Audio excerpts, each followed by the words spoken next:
Nicola Vernon, who is one of the founders of Greyton Transition Town, is joining us on Google Hangout, and sitting down with me in studio is Ian Domasley, an architect who has started the Ecobrick Exchange.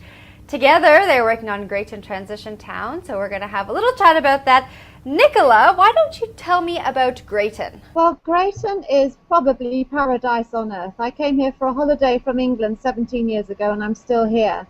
And it's the perfect place to set up a transition town because it's small, it's discreet, and whatever we do here can be measured and evaluated. Okay, when you say transition town, what is that? It's part of the worldwide movement of about 1,200 official transition towns now that was started about 8 years ago by a young man called Rob Hopkins.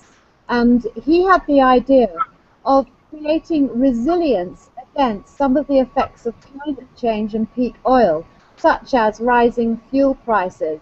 So he thought if he could make communities, whole communities, help them to come together to grow their own vegetables, to put in renewable energy, to build more natural housing, to manage their waste, they wouldn't be so dependent on fuel and the rising prices that come with that.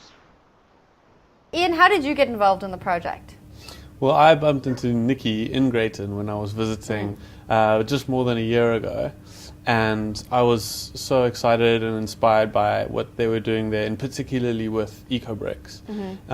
But I live in Port Elizabeth, and I thought that it would be interesting to see how a larger city were to respond to the habits.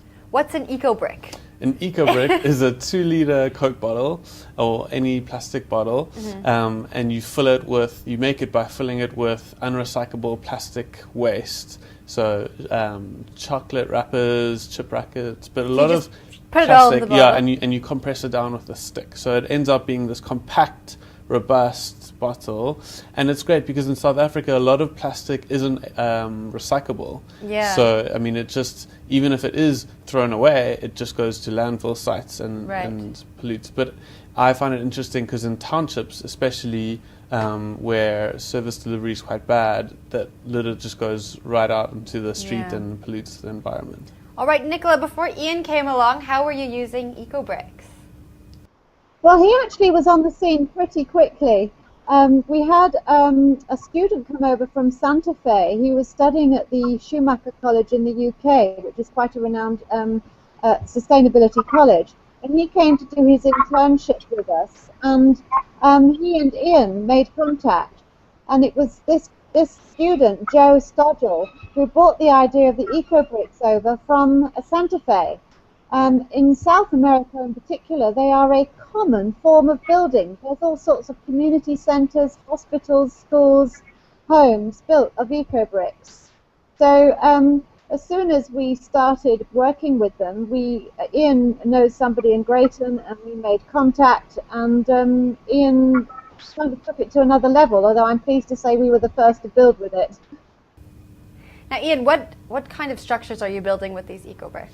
We're planning to build a preschool in the township, so it's going to be a double-story building with the preschool on the lower floor, and the teacher's house will move to being on the first floor. And Port Elizabethans have responded so overwhelmingly that we're now having to plan the next builds ahead of even commencing the first one, because they're just flowing in so prolifically. Wow, now how are you collecting the plastics? What we've done is we've established a series of collection points across the cities, and these are with local small businesses. Okay. So they offer incentives. So if you take in your Ecobricks to them, you get a 10% discount roughly in their store if you shop there. So it's quite a mutual process. Both parties benefit, and then we just collect from there. And then we store them. So it makes the whole collection much simpler. Great. How can people find out where they can drop off Ecobricks?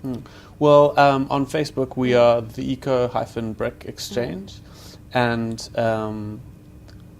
Nikki, you are Greyton Transition Town, right?